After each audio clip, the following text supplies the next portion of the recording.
नमस्कार दोस्तों, स्वागत है आपका साइंस जर्नी में। आज 21वीं सदी में हर पेरेंट्स चाहते हैं कि उनका बच्चा पढ़े लिखे एक अच्छा युवक बने। यहाँ अच्छा कहने का मतलब रोजगार कर अच्छा पैसा कमा सके ही नहीं है, बल्कि इसका मतलब बहुत ही व्यापक है। वह देश से जुड़ा है, मानवता से जुड़ा हुआ है। अगर हम वर्तमान परिदृश्य को देखें तो स्टूडेंट चाहे वो साइंस से पढ़े, आर्ट्स से पढ़े या कॉमर्स से, डायरेक्टली या इनडायरेक्टली साइंस ही उसे रोजगार उपलब्ध कराता है और रोजगार से अर्जित पैसे से वह अपने घर चला सकता है तथा उससे देश भी समृद्ध होता है। अगर सभी के पास रोजगार हो तो देश की ज्यादातर प्रॉब्लम सॉल्व हो सकती है। रोजगार की उपलब्धता से उस प्रॉब्लम को भी सॉल्व की जा सकती है जिसमें बेरोजगार पैसे के लिए गलत राहों पे भटक जाते हैं और अपने श्रम का दुरुपयोग करने लगते हैं। अगर सबके पास रोजगार होगा तो मानव श्रम को बहुत अच्छे से उपयोग किया जा सकेगा और इससे देश भी समृद्ध होगा। इससे जीडीपी यानी कि ग्रॉस डोमेस्टिक प्रोडक्ट की बढ़ोतरी होगी और उससे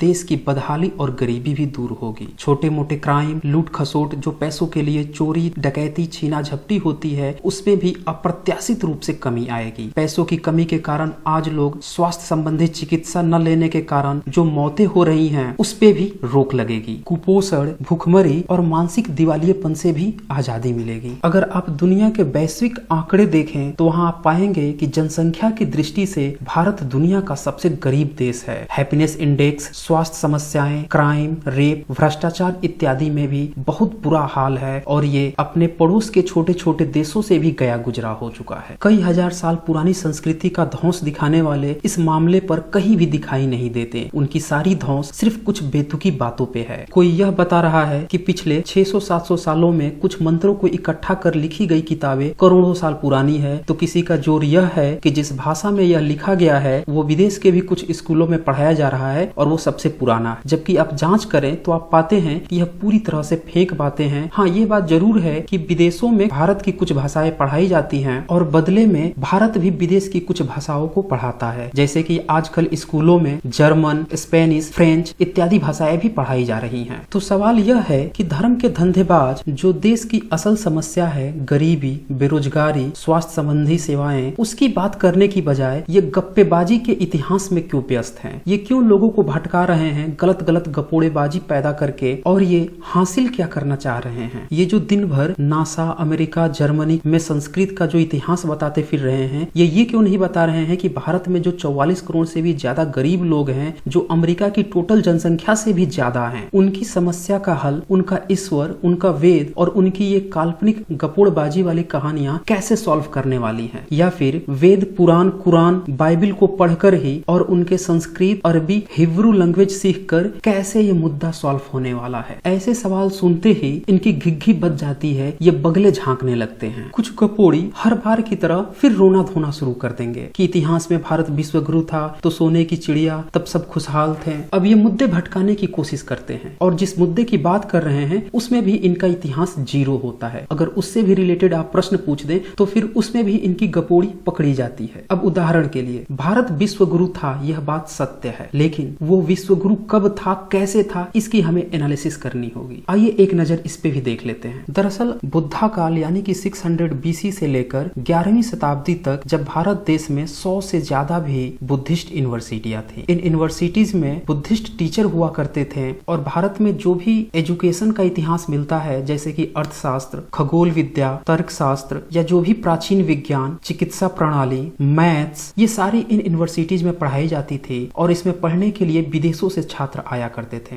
हेनसोंग भी इसी में से एक थे। उन्होंने अपनी किताब में भी इसका जिक्र किया है। इन्हीं यूनिवर्सिटीज की बदौलत भारत से बुद्धिस्ट कल्चर पूरे विश्व में फैला। China, Myanmar, Japan, Singapore, Korea, Mongolia इत्यादि देशों में बुद्धिस्ट कल्चर बहुत ही तेजी से फैला और वहां से काफी स्टूडेंट आकर यहाँ रहकर पढ़ाई करते थे। फिर बाद में जब 11वीं शताब्दी में गुलाम वंश और यहीं के कुछ षड्यंत्रकारियों ने मिलकर बिहार स्थित नालंदा विश्वविद्यालय को तहस नहस कर डाला, जला डाला, तब से ये यूनिवर्सिटियां क्षतिग्रस्त हो गईं। जबकि पुरातात्विक साक्ष्यों के अनुसार इन विश्वविद्यालयों में पाली भाषा और क्षेत्रीय भाषाओं में पढ़ाई होती थी। यही वो समय था जिसको हम भारत का स्वर्णिम युग कह सकते हैं। लेकिन जैसे ही ये यूनिवर्सिटियां बर्बाद हुई, भारत से ये सारी कलाएं एक तरह से विलुप्त हो गई। फिर बाद में 15वीं शताब्दी में जब लेखन कार्य शुरू हुआ, तब के तथाकथित लोगों ने संस्कृत में इसका लेखन पुनः शुरू शुरू किया, लेकिन साक्ष्यों के न रहने के कारण उन्होंने इन उपलब्धियों को किसी काल्पनिक चरित्र के नाम पर गढ़ दिया। पुरातात्विक साक्ष्यों के आधार पर यह साबित हो चुका है कि सिंधु सभ्यता घाटी की लिपि सबसे पुरानी है और उसे अभी तक पढ़ा नहीं जा सका है, जबकि उसके बाद की धम्म लिपि, जिसे कि ब्राह्मी लिपि भी कहा जाता है, के शिलालेख पढ़े जा चुके हैं और वैसे कई सारे शिलालेख 2250 साल पुराने मिल चुके हैं जो सम्राट अशोक के समय के लिखवाए गए थे। और अब तक की जितनी भी जानकारी मिली है उससे ये भी पता चला है कि जो पाली भाषा थी, जो बुद्धिस्ट यूनिवर्सिटीज में पढ़ाई होती थी, उन्हीं भाषाओं को जब 15वीं सदी में लेखकों ने लिखा तो उसे संस्कृत में ट्रांसलेट कर दिया और उससे कुछ शब्द बदल गए, जैसे कि बुद्ध बुद्ध हो गया, पाली का ओ और फिर ओ को ही हॉरिजॉन्टली जोड़ने पर स्वास्तिक बन गया, यही ओ संस्कृत में ओम बन गया। इसका मैं लिंक डिस्क्रिप्शन में दे रहा हूँ, वहां से आप इसकी डिटेल देख सकते हैं। चूंकि 15वीं सदी के लेखकों के पास लिखने के लिए कागज नहीं होते थे तो वो हाथ से बनाए हुए कागज या फिर ताड़पत्र पे लिखा करते थे। उसी के कुछ यदा कदा पन्ने मिल जाते हैं जो कि सबूत के तौर पे इस्तेमाल होते हैं, जिसे कि पांडुलिपि भी कहते हैं। आजकल जितना भी ये प्रचारित किया जा रहा है कि इन किताबों से ये विज्ञान निकला है, वो विज्ञान निकला है, ये मैथ्स निकला है, ये चिकित्सा प्रणाली निकली है, ये खगोल विद्या निकला है, काल गणना निकला है, वास्तव में ये सारी की सारी बुद्धिस्ट विश्वविद्यालयों की देन थी और ये सारी बातें बुद्धिस्ट विश्वविद्यालयों के खत्म होने के 500-600 साल बाद लिखी गई। इसीलिए पर्याप्त साक्ष्य न होने के कारण इसका क्रेडिट काल्पनिक चरित्रों को दे दिया गया। फिर अंग्रेजों के आने के बाद जब भारत में कागज आ गया तो फिर से लेखन कार्य 18वीं शताब्दी में शुरू हुआ और उस समय फिर से ये सारी कहानियां मंत्र श्लोक इकट्ठा करके लिखे जाने लगे और बहुत सारी मिलावट हुई। आज ये लोग जितने भी डिंग हाँक रहे हैं कि मेरे वेद से, मेरे इस किताब से, मेरे कुरान से, बाइबल से ये विज्ञान निकला, वो विज्ञान निकला,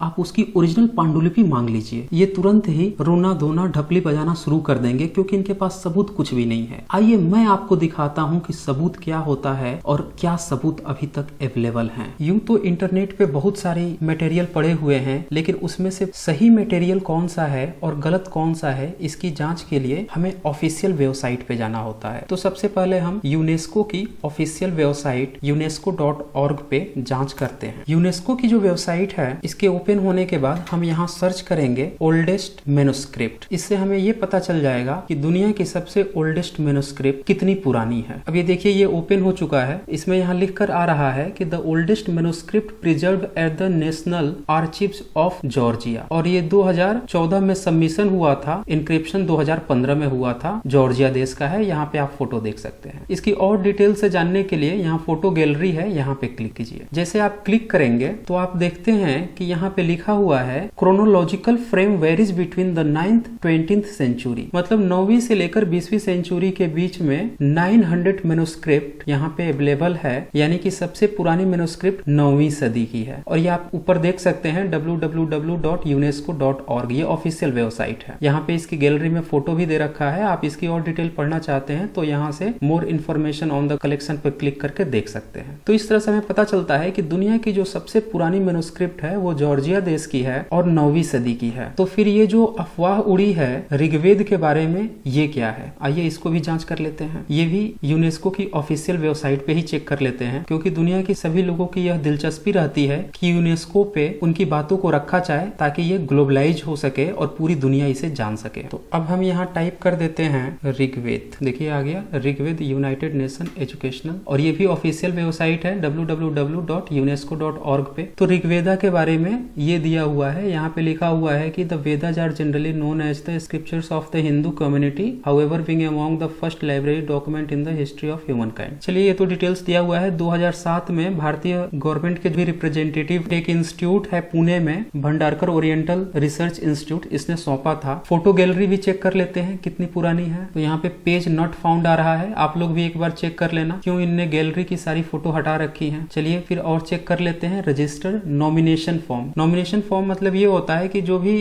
इसे यूनेस्को को सौंपते हैं उसमें इसकी पूरी डिटेल्स देते हैं। तो ये मैंने ओपन कर लिया है। अब इसमें पढ़ते हैं जो भंडारकर इंस्टीट्यूट पुणे ने जो नॉमिनेशन फॉर्म दिया है उसमें ऋग्वेद को कितना पुराना बताया है। इसमें नाम भी दिया हुआ है, कॉन्टेक्ट डिटेल्स, जिसने की यह नॉमिनेशन अप्लाई किया था भारत की तरफ से। और यहाँ पे लिखा हुआ है टोटल नंबर ऑफ मैन्युस्क्रिप्ट्स 30, मतलब 30 मैन्युस्क्रिप्ट्स सौंपे गए थे, जिसमें से 1 manuscript is written on the birch bark and the remaining 29 are written on paper, यानी कि एक मैन्युस्क्रिप्ट पत्र पे और 29 हाथ से बने कागज पे लिखी गई थी। आइए और भी आगे देख लेते हैं। फिर इसमें इनने बताया है कि ये जो भंडारकर इंस्टीट्यूट है पुणे का, ये अंग्रेजों के समय में ही जितने भी पुरानी मैन्युस्क्रिप्ट था उसे कलेक्ट करता था। जैसे 1868 से लेकर 1881 में 3118 मैन्युस्क्रिप्ट इकट्ठे हुए थे, और इसी तरह से ये पूरा 1907 से लेकर 1915 तक का डेटा है, और ये सारे मैन्युस्क्रिप्ट अभी भी वहाँ पे अवेलेबल हैं। इसी में आगे ये लिखते हैं, there are 30 manuscripts of Rigveda at the institute collected from different parts of India like Kashmir, Gujarat and then Rajputana, central province etcetera. तो इसमें ये टाइमिंग भी देते हैं, the oldest of this manuscript is dated 1464 AD।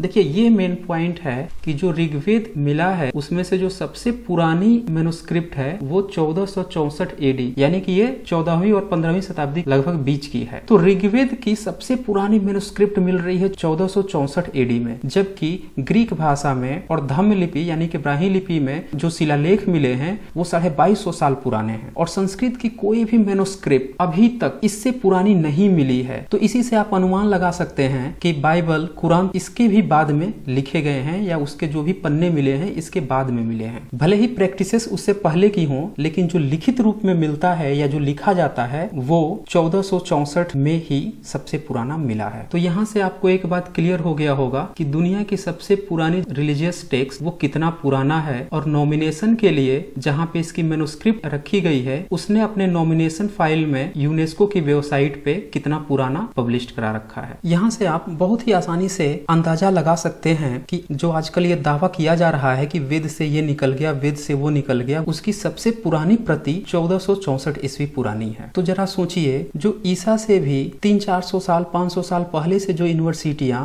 11वीं सदी तक चली थी, उनकी उपलब्धियां अचानक से इनके वेदों से और तरह तरह के शास्त्रों से कैसे निकलने लगी। इसका सीधा सा मतलब है कि जो भी उस यूनिवर्सिटी की उपलब्धियां थी, जब संस्कृत लेखन इधर 14वीं 15वीं 16वीं शताब्दी में हुआ तो उसी की उपलब्धियों को इसमें लिखा गया और काल्पनिक चरित्रों के नाम पर बताया जाने लगा। अब एक दूसरी गपोड़ी पे भी आप नजर डालें। कुछ मुल्लों का कहना है 6वीं शताब्दी का एक बंदा उंगली के इशारे से चांद के 2 टुकड़े कर डालता है। सोचिए कितना बड़े गपोड़ी बात है। चांद क्या खरबूज है जिसे हाथ या चाकू से मारा और 2 टुकड़े हो गए? अरे भाई, 6ठी शताब्दी में जिस अरब में रहते थे उस जमीन के तो 2 टुकड़े कर नहीं पा रहे थे, चांद के 2 टुकड़े कर डाले। जिंदगी भर तो दुश्मनों से भागते रहे, गुफा में छुपते रहे जहाँ पे जान भी जा सकती थी, लड़ाई करते रहे, पूरी जिंदगी लड़ाई में बीती, और अंतिम के 3 वर्षों में जहर वाला भेड़ खाकर बीमार पड़ गए। नीम हकीमी कराते रहे, 7 कुएं देख डाले, सारे तंत्र झाड़ फूक कर डाले, तब भी खुद को बचा ना सके। और आज जब हो ही नहीं तो मुल्ले चांद के 2 टुकड़े करवाए पड़े हुए हैं उस बंदे से जो अपनी बीमारी ही नहीं ठीक कर सका और 3 साल तड़प तड़प के मर गया। अरे धर्म के धंधेबाजों, इतनी तो शर्म करो, चांद के टुकड़े करवा डाले हैं। वहाँ पे आप अंतरिक्ष यात्री जा चुके हैं, वहाँ पर जांच पड़ताल करके आए हैं, वो एक खरबूजा नहीं है कि जिसके 2 टुकड़े किए जा सकते हैं, लेकिन अभी भी तुम चांद के 2 टुकड़े करवा रहे हो। पता नहीं कौन लिखा, कब लिखा, कैसे लिखा,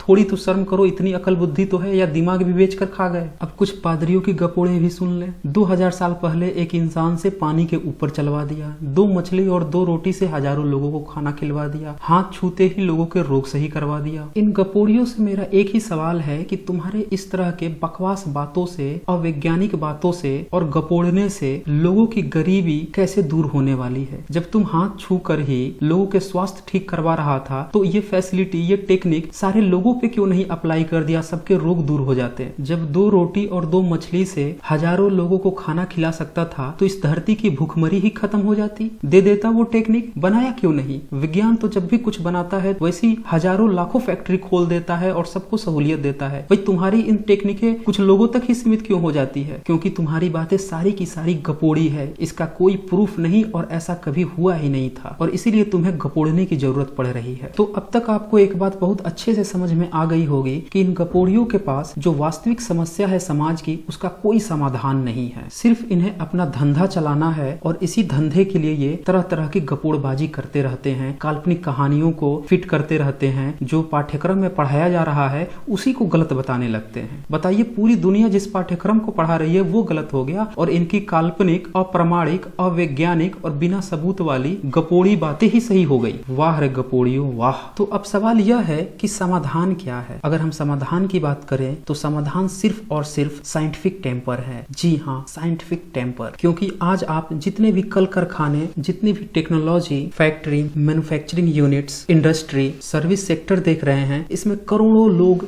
डायरेक्टली और इनडायरेक्टली जुड़े हुए हैं। आप अपने जिंदगी में जितने भी उपकरण यूज कर रहे हैं अगल बगल सुबह से शाम तक रात तक, वो सारे के सारे साइंस की देन है और इनकी मैन्युफैक्चरिंग से करोड़ों लोगों को रोजगार मिला हुआ है। एक धर्म का धंधेबाज तो अपने धंधे की ही बात करेगा क्योंकि वो उसका पुश्तैनी धंधा है, उससे उसको रोजगार मिल रहा है, जबकि विज्ञान बिना भेदभाव के सबको रोजगार दे रहा है। अब हमें यह तय करना है कि हमें विज्ञान चाहिए या ये धर्म की नौटंकी। Special thanks to Ujjwal ji.